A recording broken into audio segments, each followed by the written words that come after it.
Good morning, everybody. Okay, here we are at Tenterfield in the park on the main street, and it's a lovely day here today, but it is a bit windy, and I'm hoping that my microphone doesn't rustle too much and make too much static background noise from that wind. I can tell you the wind has dropped down a lot since the last 2 days. It's been like 50 k's an hour here for Easter. What days were we here? Saturday, Easter Saturday and Easter Sunday. Yeah, it's been really windy and a bit of a challenge working with coals in the wind, because as you know, the wind will flare up and create hot spots. And there goes the local church bell right back as I've started my video. It must be 10 o'clock, I'm guessing, at the moment. And anyway, that'll finish in a minute. So what I'm going to do here today, I'm going to make what I call the Tenterfield Damper. It's a recipe I invented last year, and well, I've got most of the ingredients to make it. I'm actually going to do a vegetarian version of this damper because the normal one would have a bit of pepperoni or something like that chopped up in it as well. But I've had a vegetarian here and she's requested that I do a vegetarian damper. So no worries, we can do that. We'll leave the meat out. And this damper, I call it the Tenterfield Damper because the colour of it basically. And it is inspired by Tenterfield at this time of year and the beautiful colours that we have in the area with the trees, the golds and the reds and the yellows and a touch of green here and there as well. So my ingredients reflect those colours, and that's how I named the Tenterfield Damper. So anyway, we're going to start off. We've got four cups of soft raisin flour. And as you can see, I'm guessing that, and I've just forgot a couple of ingredients over at the esky there. They might be able to hand them over. Yeah, that one. And there should be a little one of salt, same as what you got in your hand, Al. There's a small square one, might be one of those eskies. All right, the boys are going to get me get me the ingredient. There it is. Fantastic. Thanks. Say good day, Al. Good day, everybody. Al's my offsider and helper, and he's playing some music here for us all weekend. And yeah, keeping us all very entertained. So we've got a bit of salt. I'm just going to put half a teaspoon of that, about half a teaspoon to 4 cups, all right?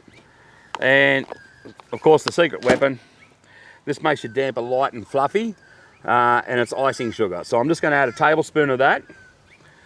And you'll notice I'm not using implements to measure things because it doesn't have to be that accurate. Mix that in.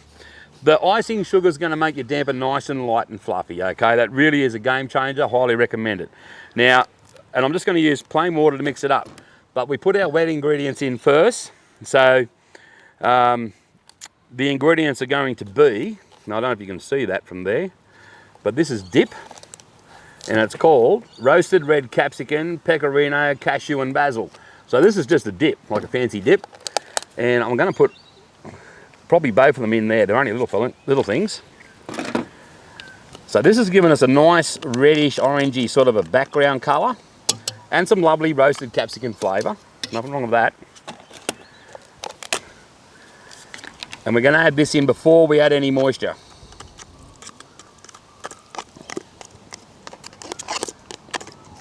Right, let's got that in.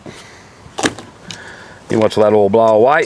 And I'm just going to mix that in fairly evenly through. And this looks like a pretty big 4 cups. It might have been near 5 or 6 cups, but anyway, it'll be good. Rub that through there, get it all blended in, because that'll give you a nice little orangey sort of a background colour in the damper instead of like a plain white one. And look at that, I'm getting flour all over my shirt. I'm going to try and keep my shirt clean as I can, but it doesn't usually happen. All right. Now, really simple damper. We've got some nice blocks of cheese here to go in. Now, this is actually, and I've thrown out the label, but it is a Swiss cheese. And you can see it's got holes in it there. One of those Swiss cheeses, I don't really remember which one. It doesn't really matter. I use them because they're actually usually a good price for a start. They're not really expensive ones. And the good characteristic of this Swiss cheese is they, when you cook them internally, it'll just go to a nice gooey cheesy bomb. It won't evaporate on you like some cheeses will. Once they get hot, they'll sort of evaporate away or blend into the batter. These will stay in there as nice cheesy gooey bombs, and that's what you want. So I recommend using the Swiss cheese to go in your damper. And on the top, you know, you can use anything. I've got a bit of big tasty cheese here. You could use a bit of pizza cheese on top. And of course I've got some shallots here as well, some green shallots, and I'm going to drop that in for a bit of colour. So we've got a bit of reds and yellows. We've got some green in there now, and like I say, I would normally throw in a bit of chopped up pepperoni or something in there as well. But this is the vegetarian version, so we're just going to leave it at that. And we'll add water now. And mix in that water using the knife to mix the water in, because the knife will tell me when it's got just the right amount of moisture in there. All right, I'll know it won't. It's harder to do this when you've got big lumps of cheese and stuff in your damper batter. It's a bit tricky to use your knife to get the right amount of moisture, because it doesn't want to come into one big clump. The big lumps of cheese will keep it separated, but you can still tell that it's ready to go. Now, I sort of emphasise on getting the right amount of moisture into the damper, because it is fairly crucial. It doesn't really matter so much with scones or bread. I don't really care if they are a little bit over wet, because you know, they can steam them out. But the problem with the damper is, if you make it a bit too wet, it extends your cooking time by quite considerably, 15-20 minutes. And that means that the surfaces of your damper are exposed to the hot surfaces of the camp oven for longer, and they can get harder and thicker, harder to cut, more likely to burn. And also, if you have it too wet and your crusts are cooking quicker than the insides, you can have doughy bits on the middle, you know. So you really want to just bring your damper together with just enough moisture to hold it together, and then stop adding the moisture. So, and like I say, when you've got big lumps of cheese in there, it'll have trouble to come together in one big lump, which it normally would if this was just a plain damper. It would just come to one lump in a ball and wrap around the knife, and I would know I'd have enough. But because of all those big lumps, it's going to resist me. So I'm just going to make sure I work it well and pick up all those loose bits of flour that are in there, get them incorporated, and then I'll use my hands to see if it'll hold together. I don't want to add any more water. It's feeling fairly sticky there. I reckon I've nearly got enough. I've got a bit of dry stuff down in there. I'm just going to incorporate that by hand. Yeah, maybe a touch more. A little bit more water. That's enough.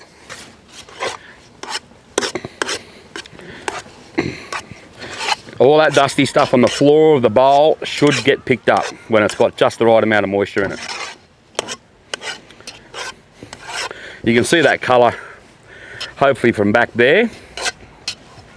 It's got that lovely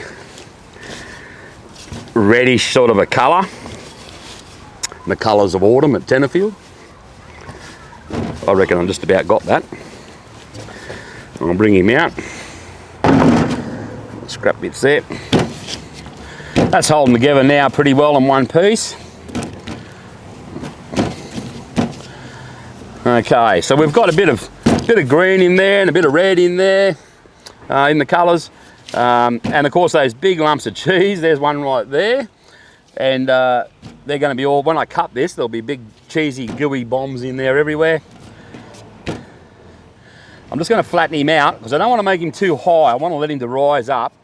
I don't actually want to start him at too high a height, because that makes it harder to cook him through. Yeah, that's pretty good like that. And I'm just going to carve a bit of a cross on him, like that. Good enough.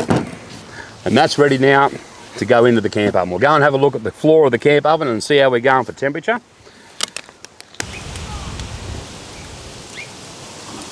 Nice. It's probably burning. Okay.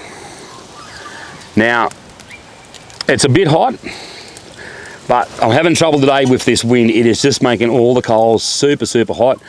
That's not too bad. There's a bit of ash and dust in there. I'm actually going to put another layer of flour over that. It's a lot hotter than what I'd like to see the bottom. With the bottom temperature, I would normally just like to see the flour still white with some cracks in it from the heat. And that's hot enough. You don't need it any hotter than that. That temperature there, that's going to make a very hard, thick crust. And by the time we finish cooking it, it'll be getting very close to burning on the bottom. So I'm going to add some more flour and make that deeper. I'm not going to move any heat from underneath it. I'm going to let it go and put up with that heat. I'm just going to buffer it by making the flour deeper.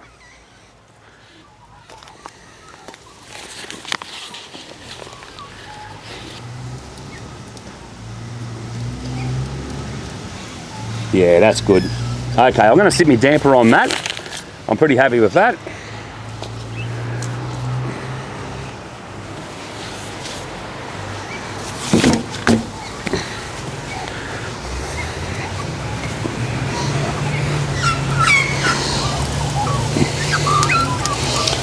Fantastic. One more thing to finish that off.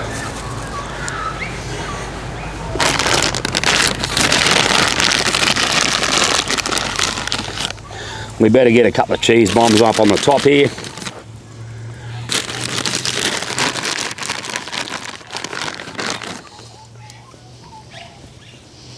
Oh, drop that one.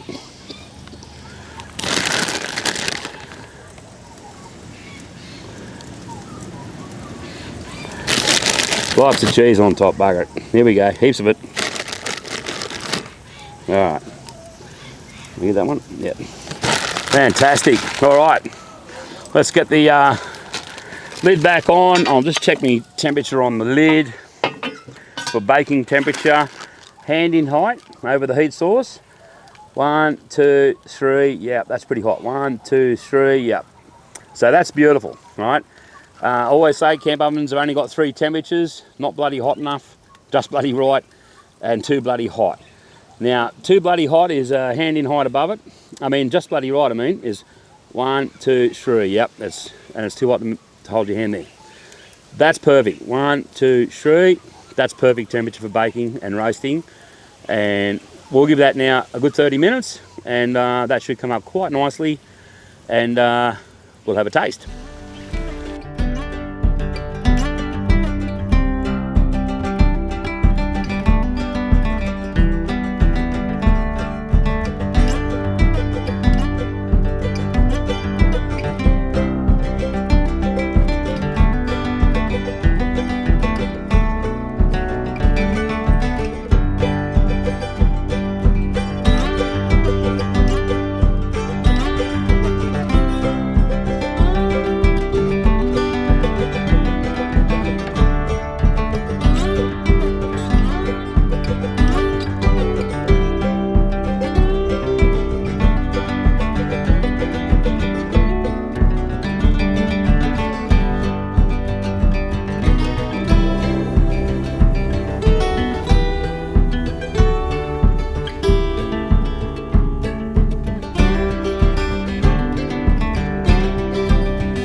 Okay,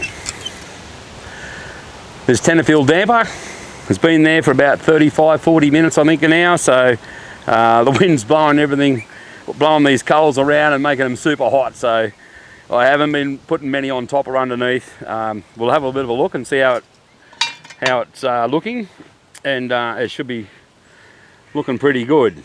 Looks all right to me, lovely and crispy on top. Look at the colour on that cheese. And I have no doubts that's cooked right through. So I'm going to get that out now, and I'll just put that back on there, lift the camp oven out, and then I can empty the lid. And we'll take him over to the table, and we'll have a look at him. Well, there's the damper there. Looks pretty damn nice to me. Was that a little clap I got out the background there? A clap of excitement, I think. They're looking forward to eating it. And I just got to tip him out. It should just drop straight out. The bottom, and I've just dropped my knife. There we go. I just want to tap the flour off the bottom. As you can see, it's going to be nice and thin and easy to cut that base. The flour that it was sitting on, if you have a look in there, you can see the colour. There's a light tan. I made it quite thicker. thicker than it was at the start because of the super hot temperature of those coals this morning with all that wind blowing on them and making them really hot. And I'm just cleaning this table off there. The Maggies love me around here, magpies.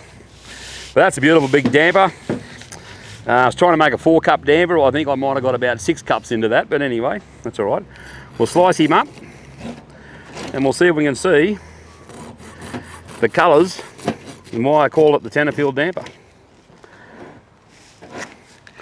How are we looking in there? Beautiful. How about that? Bit of a round of applause.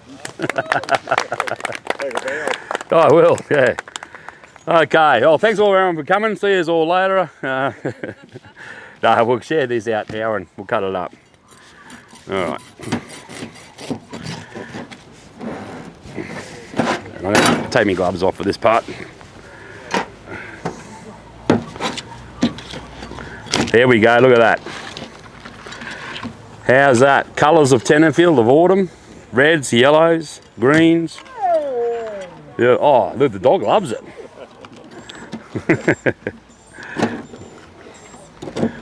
Big lumps of gooey cheese.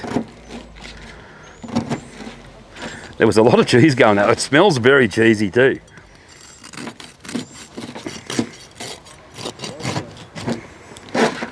Look at that. The further I go in, the better it gets. Look at the cheese in that. Oh, stop it.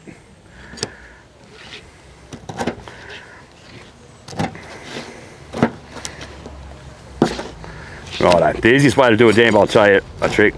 Cut it like that, and then it makes a smaller slice. It's that crumbly and it's delicate, it's hard to slice. If I left that for 5 or 6 minutes just to cool, it would actually cut a lot easier.